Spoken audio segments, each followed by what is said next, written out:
Es muy bueno con nosotros y Él nos ama mucho. Vamos a orar, vamos a orar.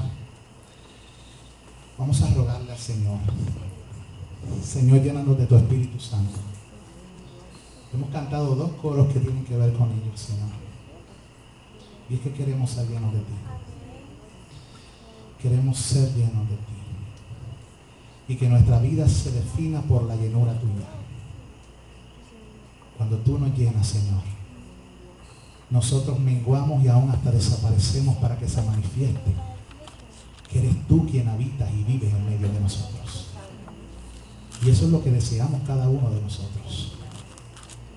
Sabemos esto porque muchas veces vivimos con nosotros mismos y a veces lo que vemos en nosotros no nos agrada.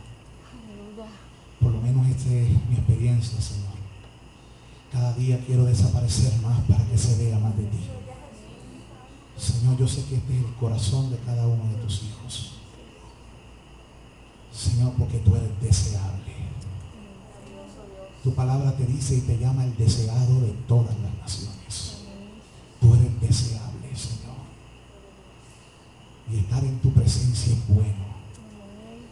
Es maravilloso probarte y deleitarse en ti. Es maravilloso, Señor, cuando tú gobiernas y riges nuestra mente, nuestro corazón, nuestra existencia, nuestra boca, nuestra actitud, todo lo que somos. Oh Señor, aquí estamos. Háblanos hoy y úsanos a todos en el nombre de Jesús. Amén. Y amén. La semana pasada terminamos hablando sobre, ¿qué fue lo que dijimos? El punto número 5. Acuérdense que hay 6 claves para vivir una vida victoriosa, una vida exitosa. Y luego eso nos va a ayudar a nosotros a ser ministros, testigos fieles y exitosos de quién. ¿Para qué usted viene aquí? Para prepararse para algo. No es para calentar ese asiento. Para llenarse de la esencia de su palabra y para recibir herramientas para que cuando usted vaya afuera al mundo, ¿dónde es que somos luz? ¿En dónde? En el mundo, podamos compartir con otros lo que hemos recibido de Cristo. Esa es la labor, esa es la razón por la que estamos aquí. Así que esto es como, vamos a llamarle, esto no es un templo, esto es una sinagoga. Porque el templo es usted. Usted es el templo. ¿Y quién lleva la gloria de Dios dentro? Usted es la gloria de Dios. Y usted tiene que llevar la gloria de Dios a las naciones. Que Dios lo va a usar a usted. Y habíamos dicho el número 5 que tu pasado no es el preludio de tu futuro. ¿Y qué significa esa palabra preludio? ¿Con qué se come eso? Preludio.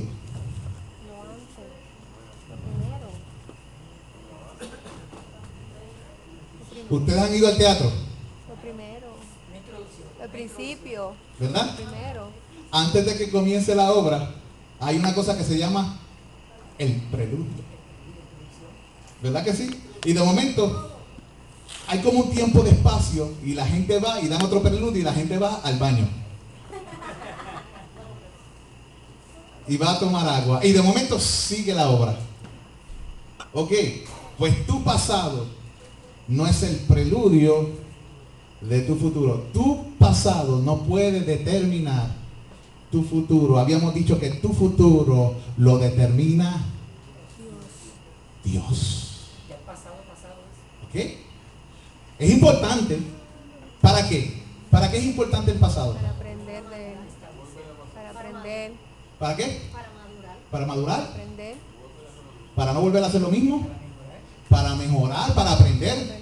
O sea, si usted es un estudioso de la historia, usted va a ver que a través de las edades las personas cometen ¿qué? Errores. Ahora, ¿quién es el sabio? ¿El que aprende por sí mismo, por cantazos propios, o el que aprende de las historias de otros y no comete el error. ¿Quién es el sabio? El que aprende por cabeza, pero hay un refrán que dice, o sea, esos nadie que no aprende por cabeza ajena, ¿son sabios?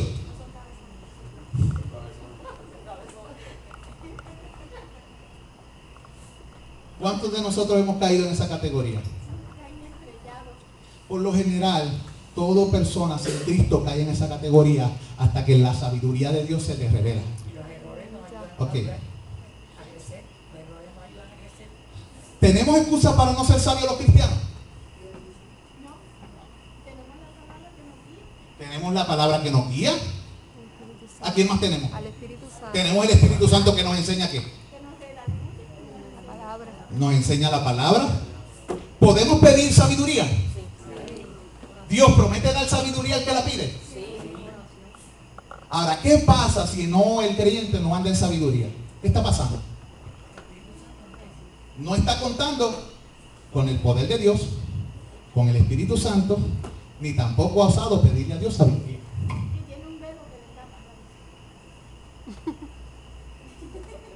Tiene un velo, dice la hermana.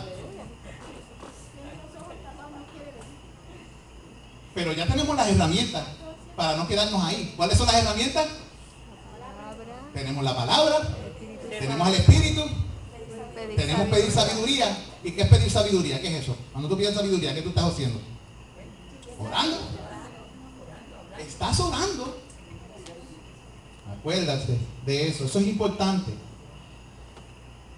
Acuérdense que habíamos dicho en otra ocasión que si usted tiene problemas y ha perdido la comunión, no se tiene que quedar ahí. Tú confiesas tus pecados al Padre, clamas perdón y limpieza. Tu oración, con oración de fe, tú le pides a Dios que te llene del Espíritu Santo. Eso lo hablamos en la clase pasada. Pedimos al Señor que el Espíritu Santo sea el controlador de nuestra vida. Leímos Efesios 5:18. Que la voluntad de Dios para cada creyente es que cada uno de nosotros sea continuamente lleno y constantemente lleno. Continua, constante. Del Espíritu Santo. Habíamos dicho que aunque no es un asunto de emociones ser lleno del Espíritu Santo, es un asunto de fe. Ciertamente, por ser seres emocionales, cuando el Espíritu Santo nos llena, afecta a todo el hombre. Y una de las cosas que afecta es nuestras emociones. Te gozas más, te alegras más, te ríes más. Ahora, es un asunto de tomarle la palabra a Dios.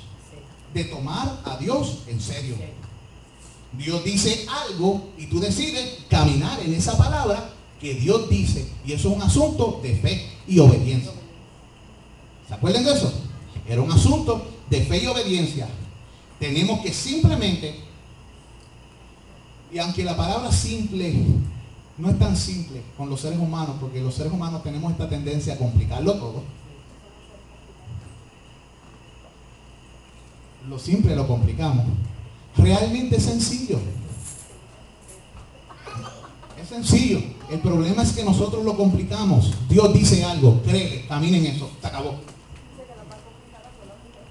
El problema con nosotros es que creemos que es un poco más complicado y a veces cogemos el evangelio que debería ser algo que transforme nuestra vida y lo complicamos. El manual de la vida. O sea, esto no fue escrito para los eruditos de la tierra. ¿Oyó usted? Esto no fue escrito para los eruditos. Esto fue escrito para la gente del pueblo. Y el lenguaje en que se escribe la escritura, la mayor parte de los libros, está escrita en lengua pueblerina. Aún el griego que se está usando aquí, la mayor parte del griego es griego vulgar, como le llamaban. Solo uno que otro libro tiene griego de alta alcurnia, como le dicen. Solo uno que otro libro tiene una clase. ¿A quién me refiero? A Juan. A Juan. Tiene unas palabras que tú dices, wow, este se fue por los cielos. Y es que los libros de Juan se van por los cielos. ¿Ok? Pero está escrito para que tú y yo, gente normal, lo entendamos. Tanto es así que en Corintios, vayan a Corintios. Vayan a Corintios. Mire lo que dice Corintios, capítulo 1. Primera de Corintios, capítulo 1. Dice ahí.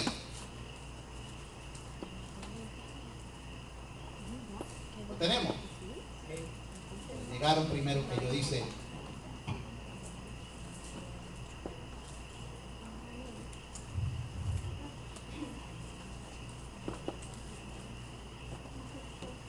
Versículo 26.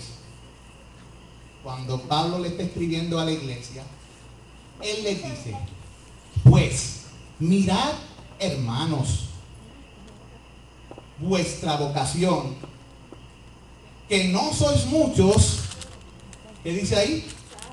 Sabios. Ahí lo dice, según la carne, que no sois muchos sabios, ni muchos poderosos, ni muchos nobles. O sea que había cristianos, pero había muchos cristianos nobles.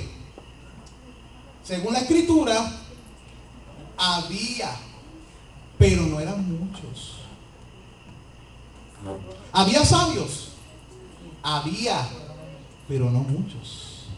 Había gente rica, poderosa en la tierra, gente de autoridad, gente de gobierno. Sí, había, pero no muchos. Así como entonces, ahora. ¿Ve? ¿Por qué Dios hace eso? Dice el texto.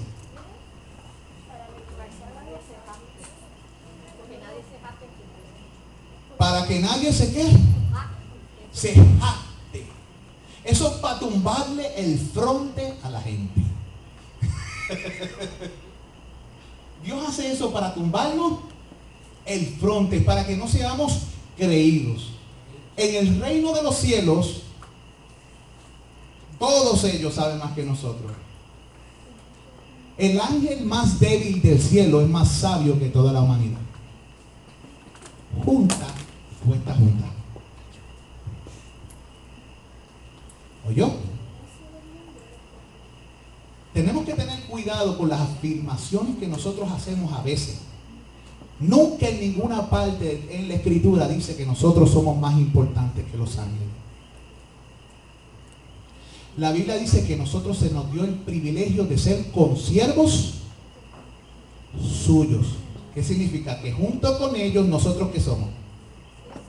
Consiervos. Tenemos otro privilegio.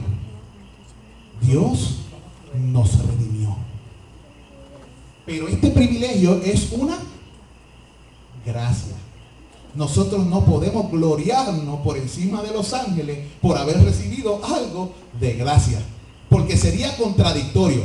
La Biblia dice: ¿por qué te glorías si lo que tienes lo recibiste? ¿Ve? Por ahí yo he escuchado esta afirmación disparatesca que dice que nosotros somos la máxima creación de Dios. Yo no sé de dónde la sacan en la escritura. Usan hebreo, y cuando hebreo habla, está hablando de Jesucristo. No está hablando del hombre en sí, está hablando de Jesucristo. No del hombre. Así como hay hormigas, cerdos, vacas, y nosotros estamos por encima de la creación terrena. Así también hay seres, según la escritura, que están por encima de nosotros. E inclusive en la misma creación, cuando Dios presenta el trono y se manifiesta la majestad de Dios, hay seres que están más cerca de Él que nosotros. Hay unos seres que la Biblia dice que son los guardadores de su gloria. ¿Cómo le llaman? ¿Cómo le llaman? ¿Cómo le llama la Biblia a los guardadores de la gloria? Los querubines. Los querubines son los que Dios usa para mover la rueda de la providencia. Libro de Ezequiel, capítulo 1. Y dice la Escritura que son ellos los que sostienen el lugar blanco donde está el trono del Omnipotente. Y que el sonido de sus alas y su sabiduría es como el estruendo de las muchas aguas. O sea, que Dios nos haya dado el privilegio de ser llamados sus hijos, no significa que nosotros seamos primeramente el unigénito. Porque hay otra verdad en la Biblia que muchas veces no se menciona. ¿Cómo se le llama a los ángeles?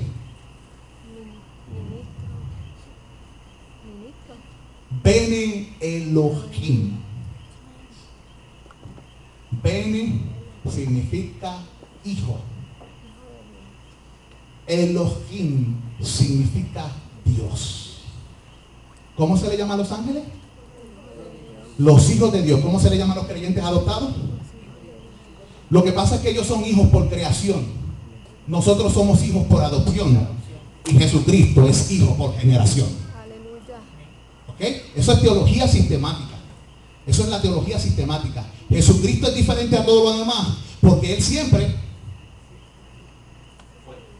ha sido, por lo tanto, en un sentido, Él es el unigénito. Nosotros somos hijos por adopción y ellos son hijos por creación, porque a diferencia de nosotros, ellos no se generan, nosotros generamos gente. Los hombres, Dios les dio la capacidad de procrear. Ellos fueron creados individualmente. Fíjate, pero hay una diferencia y es que primero Jesucristo no fue creado. Jesucristo es Dios. Eso es lo que acabamos de decir. Pero ahora vamos a lo que otro. La palabra dice que lo creó el hombre, lo creó a imagen y semejanza de Dios. Y ninguna criatura, sea ángel, sea querubín, sea lo que sea, ha sido formado de esa forma. Se ha creado a imagen y semejanza de Dios. O sea que significa mucho. Bueno, la verdad es que podemos demostrar en la Escritura, y lo vamos a hacer un día en una clase de ángeles, que ellos sí fueron creados a imagen y semejanza. Con un montón de versículos. Pero fueron creados. A imagen y semejanza. La palabra no habla de eso. La palabra habla del hombre que fue creado a imagen y semejanza de Dios. Por eso es que digo que un día vamos a dar un estudio de eso y voy a demostrar con la Biblia un montón de versículos que muestran que los ángeles fueron creados a imagen y semejanza de Dios. Eso es teología sistemática, eso no lo digo yo, eso lo dicen los bautistas por generaciones y generaciones. El micrófono. Eso lo dicen. Ya, Por eso es que estoy diciendo, se hablan muchas cosas. Bueno, yo hago la aclaración porque eso es lo que uno ve en la palabra. O sea, como seres creados por Dios. O sea, yo todavía no he visto un versículo que mencione que diga que los ángeles se hayan creado a imagen y semejanza de Dios. En la palabra. Porque es que no, todavía no la... Al menos que tenga escondido por allí, hay que buscarlo. Pero yo sé que dice muy claramente cuando habla de Génesis que el hombre fue creado a imagen y semejanza de Dios. Y eso tiene una explicación, pero ahora no. Es verdad. Lo que pasa es que, como nosotros por lo general en la Biblia hablamos de quién, ¿a quién nos referimos? No, la relación de Dios con quién, Con el hombre. con el hombre. La mayoría de los estudios aquí tienen que ver con qué, con la relación de Dios con el hombre. Ahora, ¿cuántos de ustedes han estudiado las doctrinas de William Evans? Si yo les digo que las han estudiado todos los que cogieron doctrina en la iglesia con Junior y con el pastor. ¿Hace cuántos años eso? ¿Verdad? Hay una parte que habla acerca de los ángeles y los demonios y sus funciones. Ese estudio de esas doctrinas, él le sacó copia de ese libro que se llama Las Doctrinas de William Evans, que se usan en todas las iglesias de nosotros. Eran unas copias que él tenía. Eso es una copia de ese libro. ¿Te acuerdas, hermano? Que tenían unas copias con unos versículos. También en los libros de teología sistemática habla de eso. Tanto en el de Charles Hodge como el doctor Berhoff, que es el que nosotros usamos aquí para las doctrinas. Hay una parte que está dedicada a los ángeles y a la demonología. Yo lo tengo en casa y creo que está ahí también. Allí presenta un montón de versículos que hablan acerca de las funciones de los ángeles en la tierra. Pero ¿qué sucede? Que eso es a lo último del libro. Porque al principio empieza con ¿qué doctrina? Cuando tú comenzaste con la doctrina ¿qué comenzaste? ¿Con la doctrina de qué? De Dios, ¿verdad? Y después comenzaste con ¿qué doctrina? Y después con el Espíritu Santo. Y después empezaron a hablar de la ontología y un montón de cosas. ¿Se acuerdan? O esto hay que repasar en la iglesia. Estas son doctrinas básicas. ¿Se olvidó? Se olvidó. Una de las cosas que enseñan es la doctrina de la iglesia. Pero casi al final del libro enseñan acerca de la doctrina de los ángeles, sus funciones. Y comienzan a presentar una serie de versículos y unas explicaciones donde se habla quiénes son estos, cómo Dios los usa y cómo los usa mucho a través de las escrituras. Y menciona los atributos de los ángeles.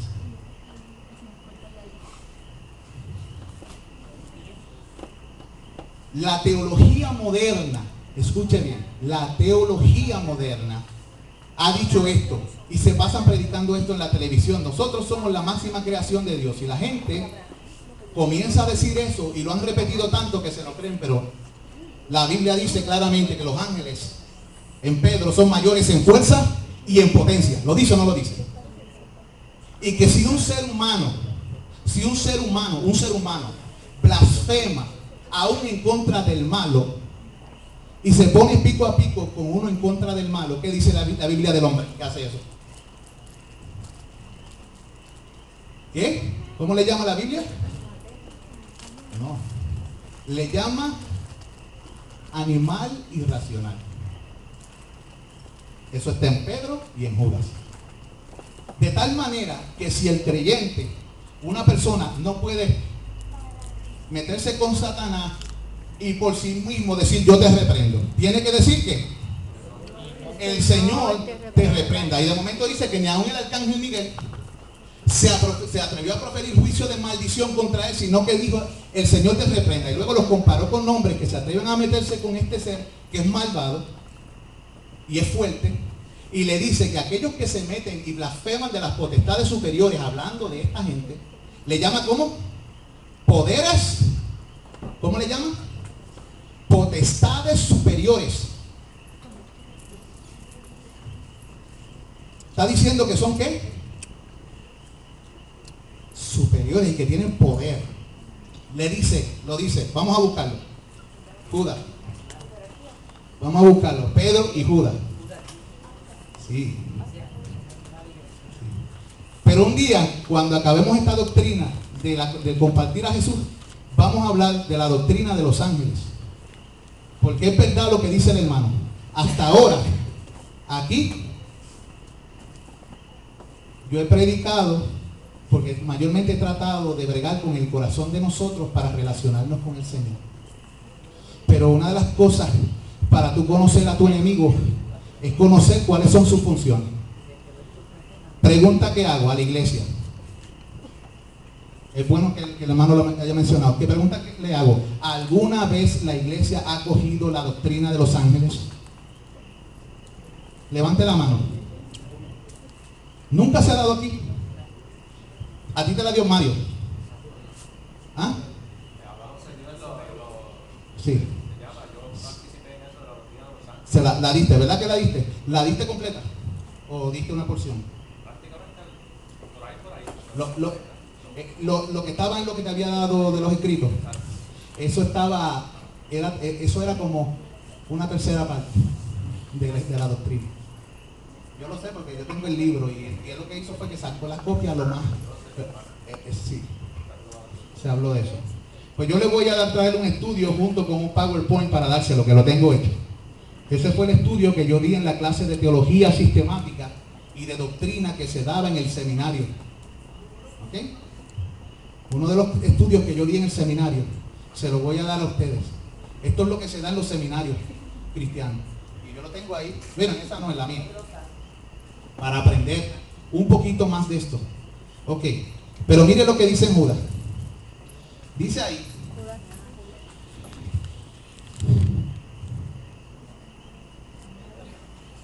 Versículo 8.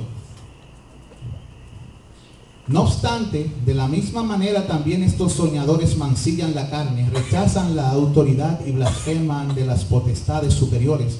Pero cuando el arcángel Miguel contendía con el diablo, disputando con él por el cuerpo de Moisés, no se atrevió a proferir juicio de maldición contra él, sino que dijo: el Señor te reprenda.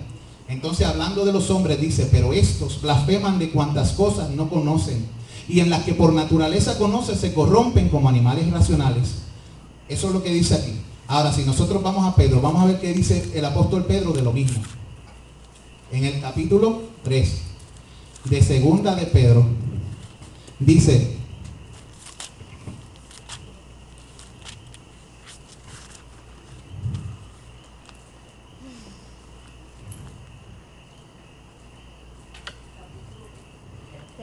segunda de Pedro, yo creo que es el capítulo 2. Okay. Capítulo 2, sí. Ok, versículo 10 en adelante. Dice: y mayormente aquellos que siguiendo la carne andan en concupiscencia e inmundicia y desprecian el señorío. ¿Quiénes hacen esto? Obviamente no está hablando de los cristianos, está hablando de los inconversos. Y algunos de ellos aparentemente ser cristianos.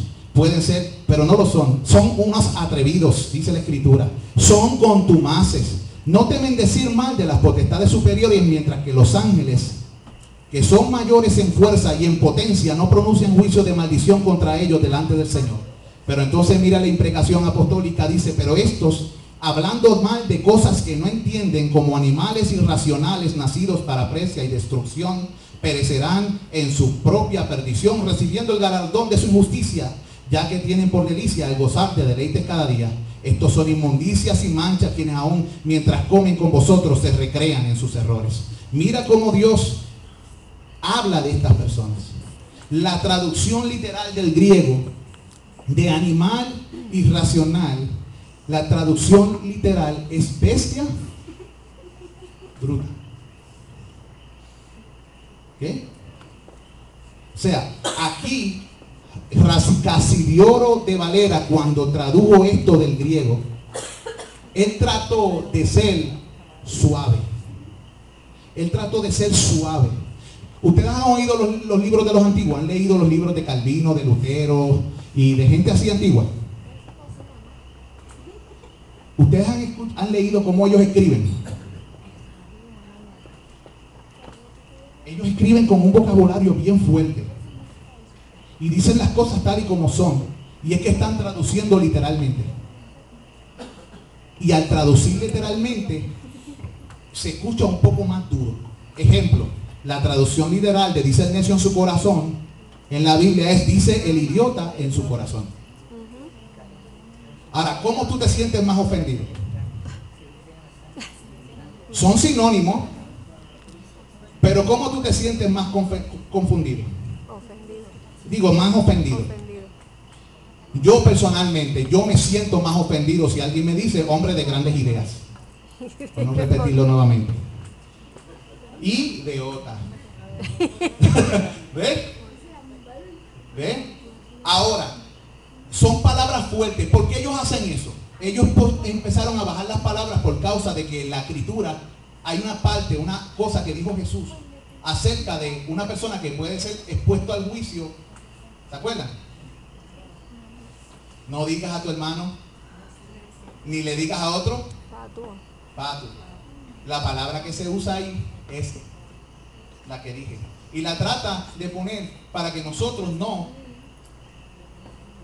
Ahora, cuando los antiguos le escribían, y usted lee los libros de ellos no decían eso, ellos escribían la otra.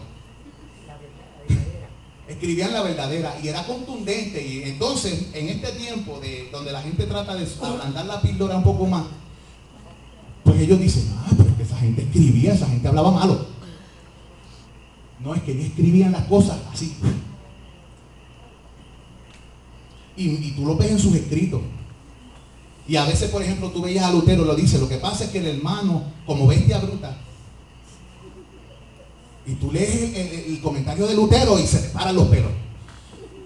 O el comentario de Calvino y tú dices: o de Swindoll y de toda esa gente de hace tantos años atrás. Yo tengo uno de San Agustín que le para los pelos a cualquiera y fue escrito en el año 300. Tengo uno del año 70.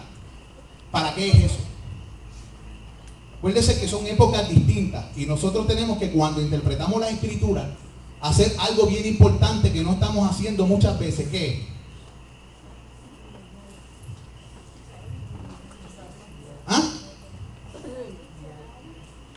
El trasfondo histórico. ¿Qué quería decir esa persona en ese tiempo? Porque no necesariamente significa lo mismo que en este tiempo. ¿Me entienden? ¿Ve? Ejemplo, antes de continuar con el estudio. La Biblia le dice al hombre que no use ropa de mujer. ¿Significa eso que no se van a usar pantalones la mujer? ¿Está en pecado por usar pantalones? No. Así es que lo han interpretado en esta época. En aquella época todos que usaban una toga y se cubrían. Había una tela más suave y una más gruesa. La gruesa la usaban los hombres, la finita la usaban las mujeres. ¿Qué sucede? Había hombres que se ponían la finita. ¿Cuál era el problema entonces?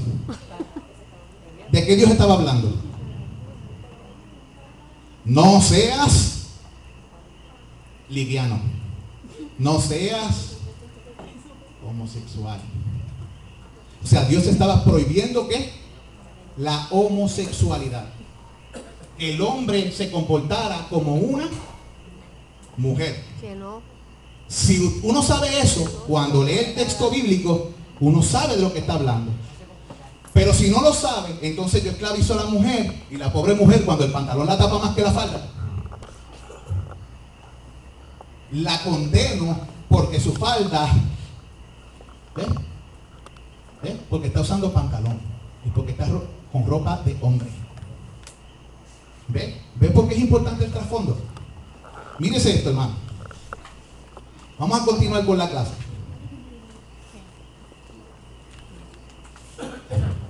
El último versículo que habíamos estudiado en la clase era Juan 6, 37, 39. Y una de las cosas que habíamos dicho es que si nosotros hacemos lo que Jesús nos manda, Él se manifestará a nosotros. Habíamos dicho que Cristo quiere manifestarse a tu vida. Sí, que si tú quieres recibir la manifestación de Cristo, algo tiene que suceder en tu vida. ¿Qué dice el texto? 37 al 39, 6. Todo lo que el Padre me da, vendrá a mí, y el que a mí viene no le echo fuera, porque he descendido del cielo, no para hacer mi voluntad, sino la voluntad del que me envió. Y esta es la voluntad del Padre, el que me envió, que de todo lo que me diere, no pierda yo nada, sino que lo resucite en el día postrero.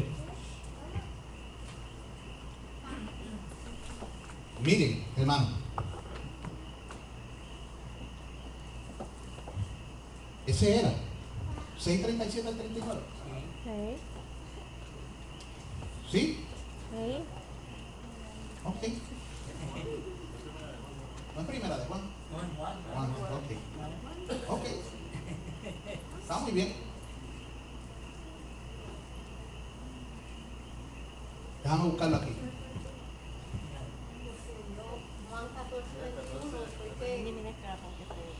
Juan, dilo.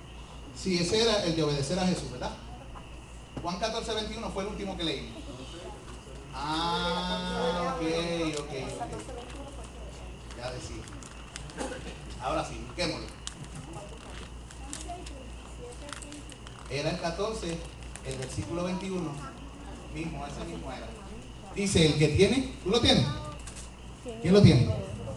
El que tiene. Okay. ¿Lo tienes ahí? Vamos a ver, léelo.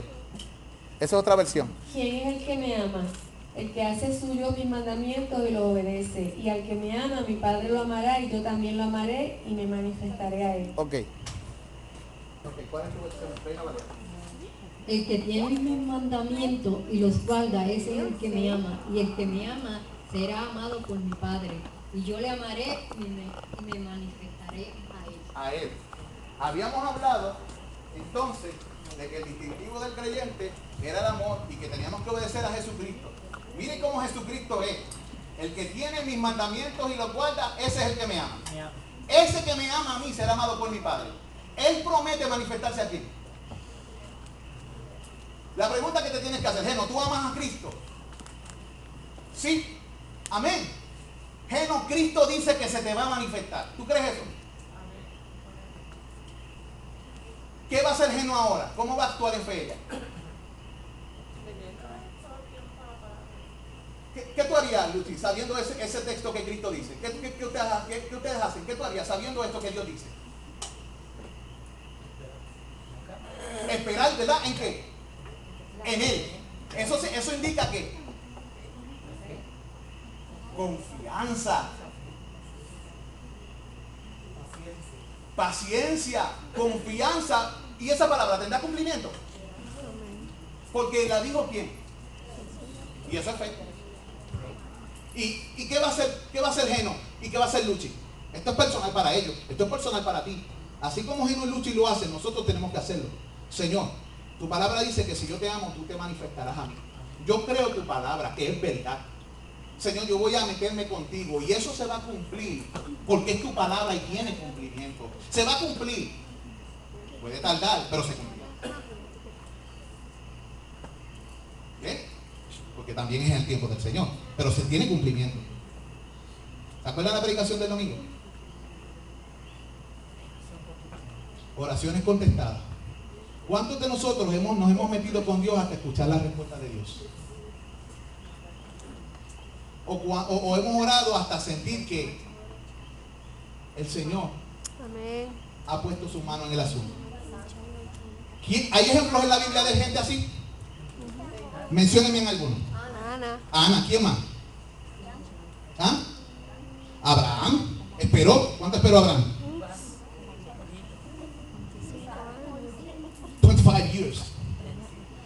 Los discípulos.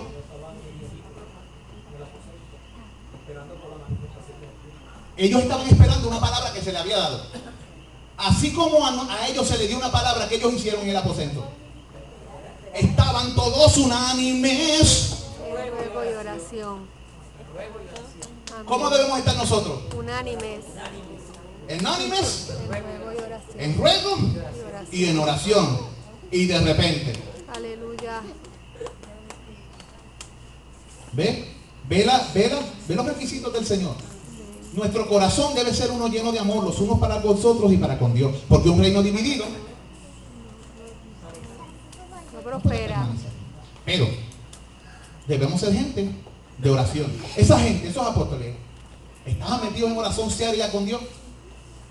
¿Hay algún otro ejemplo en la Biblia, en el Antiguo Testamento, de un hombre que era de mucha oración y que recibió respuesta? ¿Qué pasó con Daniel? ¿Cuál era la costumbre de Daniel?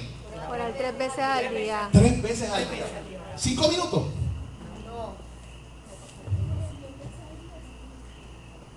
Y a veces eso hacía mucho más que eso. Cuando recibió la visión de Daniel, ¿cuánto llevaba orando? 14 días. ¿Cuánto llevaba? 14 días. Cuando recibió la visión, ¿cuánto llevaba? Dice el texto bíblico. 14 días. Dilo. Llevaba 21 días orando. ¿Estaba ayunando también? Y sin comer. El asunto es el hambre que tú tienes de Dios. ¿Usted cree que Él es el único que ha ayunado 21 días? ¿Tú sabes cuántas personas ayunan 21 días en este tiempo? No te mueres. No. No te mueres porque Dios capacita para lo que manda. Amén. Ay, depende. Ah, bueno. Sí. Ese es el asunto. Ese se puso a ayunar sin permiso. El asunto con que cuando tú ayunas, tú debes ayunar con permiso. Una cosa es el ayuno del Señor y otra cosa es el ayuno del hombre. ¿Ves? Cuando es de parte de Dios, ¿quién te sostiene? Pero si no es de parte de Él, ¿está obligado a sostenerte? Pero para saber que es de parte de Dios, ¿cómo tú tienes que estar con Dios? ¿Cómo tú tienes que estar con Dios? Una pregunta, ¿ese tipo de oración la hacían los discípulos de Jesucristo cuando Jesucristo murió? ¿Los discípulos de Jesucristo hacían esas clases de ayuno cuando Jesucristo murió? ¿Sí o no? O sea, nosotros seguimos la doctrina de Cristo y de quién? De los apóstoles. Y de los apóstoles. O sea, tenemos que ser imitadores de ellos como ellos de Cristo. Y tenemos que ser imitadores de Cristo como hijos amados. La pregunta mía, ¿ellos lo hacían? ¿Y por qué nosotros no? Cuando Jesucristo estaba con ellos en la cena, ¿qué les dijo él a ellos? Que no necesitaban porque ellos estaban ¿con quién? Pero un día, entonces ayunarían. Pero mientras tanto, no. Ahora nosotros tenemos a quién que nos ayuda. Otro paracleto, el Espíritu de Dios. Y tenemos que seguir las indicaciones de quién. Del Espíritu de Dios, que es el que nos guía a toda verdad y da mandamientos y órdenes por el Espíritu a la iglesia de Jesucristo y nos hace saber lo de quién. Lo del Padre y lo del Hijo. Todo eso es doctrina básica que todos nosotros sabemos. El asunto no es saberlo.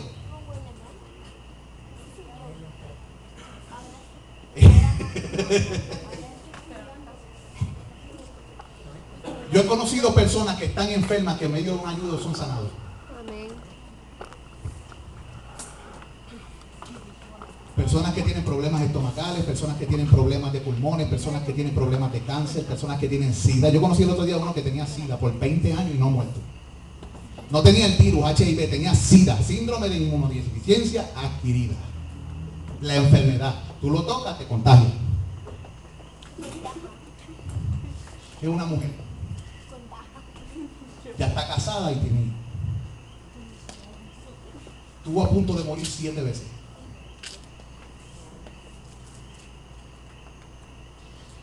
Acuérdense que eso es un trato especial de Dios con esa persona. ¿Significa que Dios tiene que sanar a todos los que están enfermos de SIDA y ayunan? No. Hay que ser como Balanceado. okay. Acuérdense, así como Dios sanó mucho a través de los apóstoles, Pablo nunca fue sano. Y él era un apóstol. Por lo tanto, nosotros tenemos que sujetarnos a quién. Okay. Mire, hermano, Dios promete manifestarnos. Él comienza, así que si Él promete, debemos comenzar a actuar como si la victoria fuese nuestra, porque lo es. La vida cristiana, estoy hablando de la vida cristiana. Usted debe comenzar a actuar como la victoria fuese suya, porque la victoria es suya. ¿Quién dice eso? ¿Quién dijo que la victoria era suya? ¿Yo? Si soy yo, usted es el más miserable de todas las personas.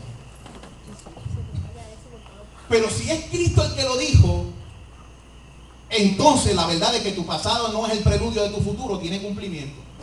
Porque no importa lo que hayas vivido en el pasado, la clase de vida que hayas vivido, si tú tienes a Dios y Dios te ha dado una palabra a ti y tú puedes confiar en esa palabra que Dios te ha dado, tú eres el más bendito de todos los hombres y mujeres. Eres bendito de Dios. Esto es, ¿cuál es la victoria del creyente?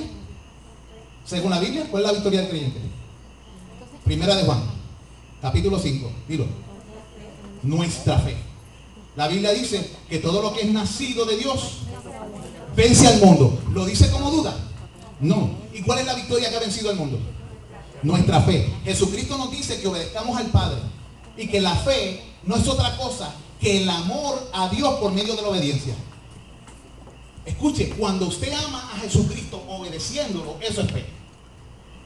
¿No me cree? Jesucristo dijo, ustedes son mis amigos Si me obedecen. si hacen lo que yo les mando. El problema es que Jesucristo dice cosas y nosotros no las hacemos. Porque hay veces que aunque Él dice cosas, no le creemos. Tenemos miedo y esos miedos nos hacen desconfiar de lo que Él dice. Ahora, imagínense que yo, Antonio García, dijera, Raquel, tú eres mi amiga si me haces lo que yo te mando. ¿Qué tú darías? ¿Me manda a freír espárragos?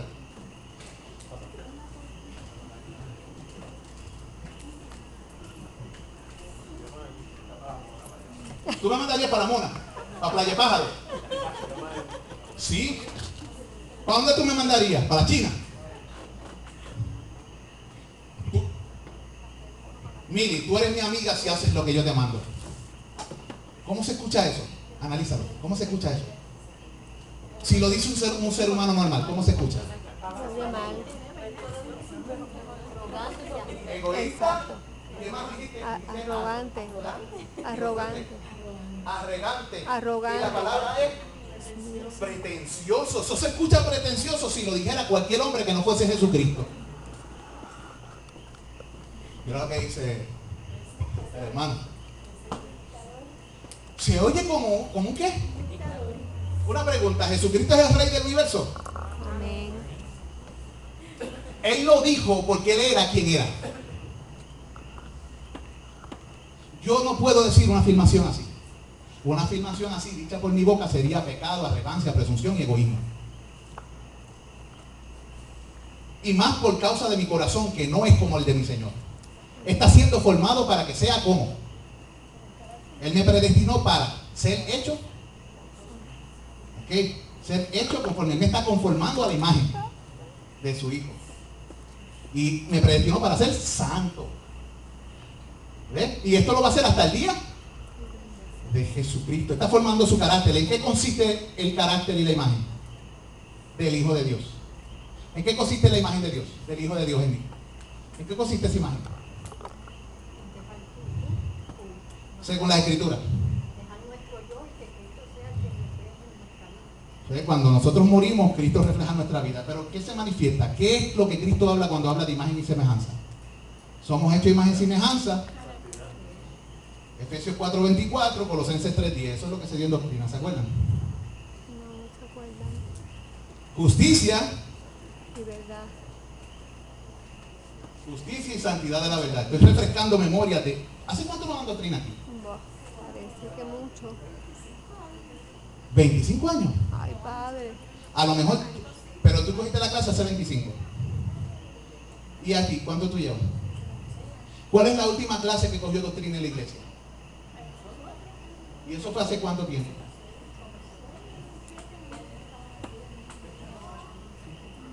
Y tú tienes los papeles, ¿verdad, hermano?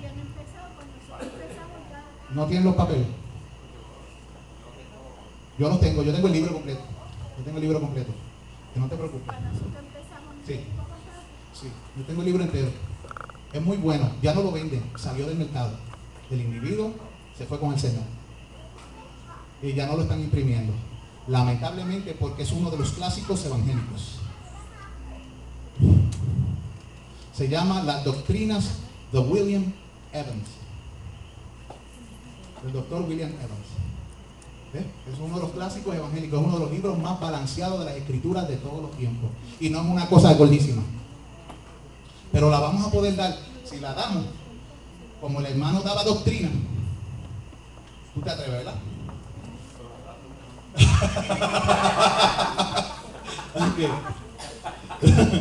Ok, damos doctrina, sí, hermano. Se da doctrina. ¿Verdad que sí? Refrescar. Una clase adicional de doctrina para nuevos creyentes y para personas que refresquen. Ok. Lo que se puede hacer es coger grupos pequeños para no vaciar la escuela dominical. Se hace el mismo domingo para no confligir y no tener otro culto semanal. Y tampoco para confligir con la oración. ¿Ves? Se coge una clase y se cogen, no sé, 8 personas de diferentes grupos. Y después se termina, 8 personas más de los diferentes grupos. ¿Ves? Y se siguen dando las clases. Para no. Ok. Mire, hermano.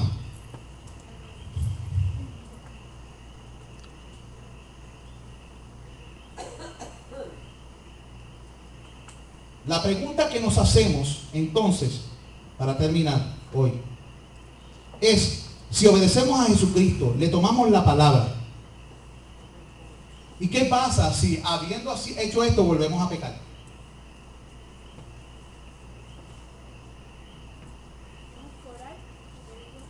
¿Qué pasa si volvemos a pecar?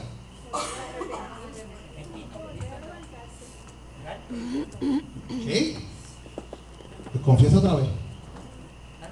Confiesa otra vez. Ok. ¿Cuándo debes confesar? Si pecas, ¿cuándo debes confesar?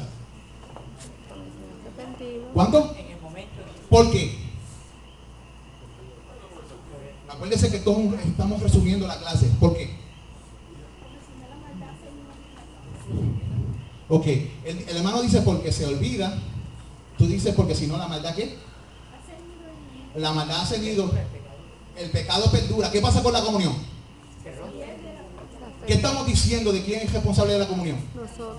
Así que si queremos tener comunión con el Padre, debemos, y se ha roto, ¿qué tenemos que hacer? Lo más pronto posible. Tomar cartas y ser diligentes en el asunto de confesar el pecado. Porque si no lo confesamos, ¿qué dice la Biblia que no va a suceder con nosotros? El que no confiesa su pecado, ¿qué pasa? No prosperará. Y eso de prosperar, ¿de qué está hablando? No madura. No En el camino diario con el Señor, ¿qué vas a hacer? ¿Vas a crecer? No. No, vas a quedarte como estancado. Enano. Ese es lo que Dios quiere para sus hijos. No. ¿Qué padre quiere que su hijo se estanque? Ahora nosotros como padres, ¿qué queremos para nuestros hijos? Que crezcan, que maduren y que si se nos pueden pasar, nos pasen. La diferencia con Dios es que Dios nunca le va a pasar a nadie. Porque Dios es otra cosa. Pero sí, Él nos dice, pero van a ser conformados a la imagen de mi hijo y yo les voy a dar la mente de Cristo. En mi hijo. Y usted puede, ¿cómo es? Esa es la meta. Hasta alcanzar la estatura de la plenitud de Cristo. Esa es la meta de usted y mía. Ok. Así que no esperes estar completamente cargado o arrastrándote bajo la carga del pecado. No esperes hasta domingo cuando vayas a congregarte. No esperes hasta la noche o el próximo día o en un tiempo más conveniente. Es que ahora no es conveniente porque es que estoy en el trabajo. ¿Qué es más importante, el trabajo o la comunión con Dios? ¿Cómo tú vas a ser más efectivo en el trabajo? ¿Si estás bien con Dios o mal con Dios?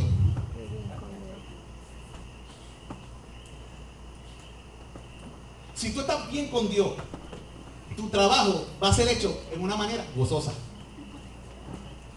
Pero si estás mal con Dios y te sientes mal y el pecado está pesando sobre tu vida, créeme que no vas a estar ni con el mismo ánimo ni con el mismo deseo, vas a estar decaído, deprimido y todo te apesta.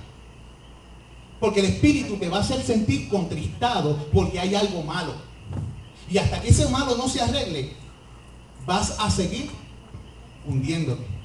Así que el momento de confesar es en el momento que confiesa inmediatamente. Luego que confiese, clama por la llenura del Espíritu Santo. Señor, yo te clamo. ¿Qué es un clamor? Es un grito. Es una súplica. Señor. Es un clamor. Es algo que duele. Señor, perdóname. Yo he pecado contra el cielo y contra ti. Yo he hecho lo malo. Yo he hecho esto. Y le llamas el pecado por su nombre. Perdóname, Señor, y límpiame. Amén. Practica la confesión de momento a momento. El tiempo vendrá cuando te darás cuenta que has vencido o conquistado la práctica de pecado a través de la presencia y el poder del Espíritu Santo. Amén. Amén. Te vas a dar cuenta, oye, pero ya no es lo mismo. Ya no se me hace tan difícil. Siento que Dios me ha dado la fuerza para vencer esta cosa que yo pensaba que nunca iba a poder ser librado. Acuérdese de eso.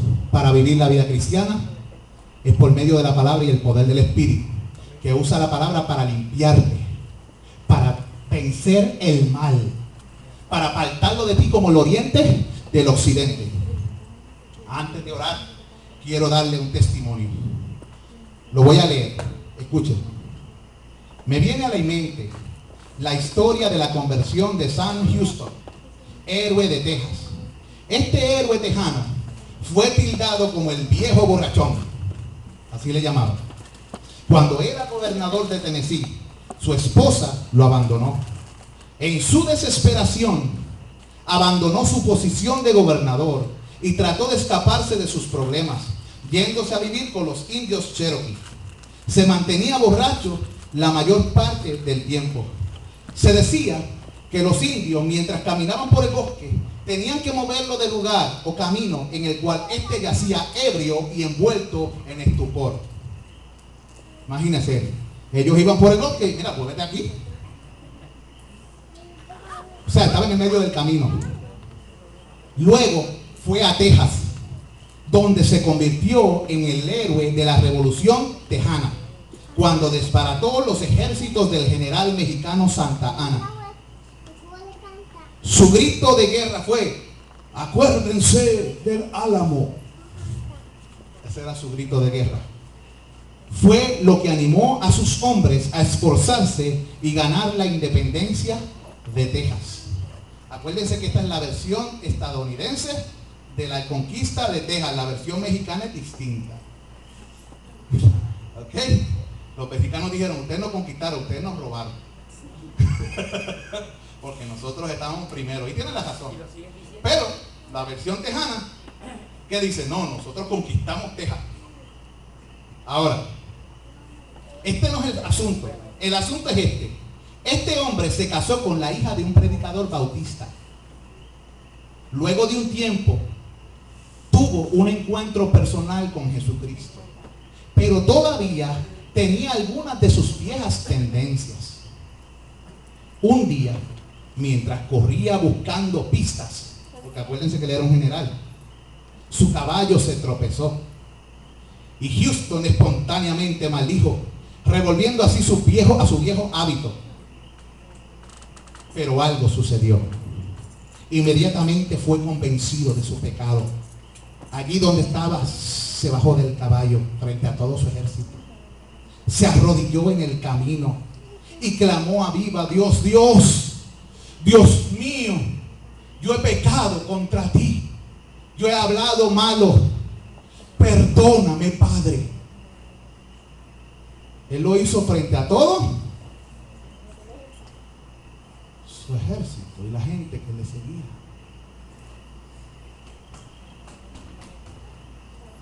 Se bajó, se arrodilló, clamó. Houston ya había recibido a Cristo como su Señor, pero Dios le estaba enseñando a vivir en comunión con Él, momento a momento. Y tan pronto como el Espíritu hizo que Houston se apercibiera de su pecado, le confesó. Un ejemplo de lo que estamos hablando. Cuando usted peca, hermano, por favor, no lo deje para después. En donde quiera que se encuentre, en el mall, en la casa, en el patio, en el baño, se metió por la silla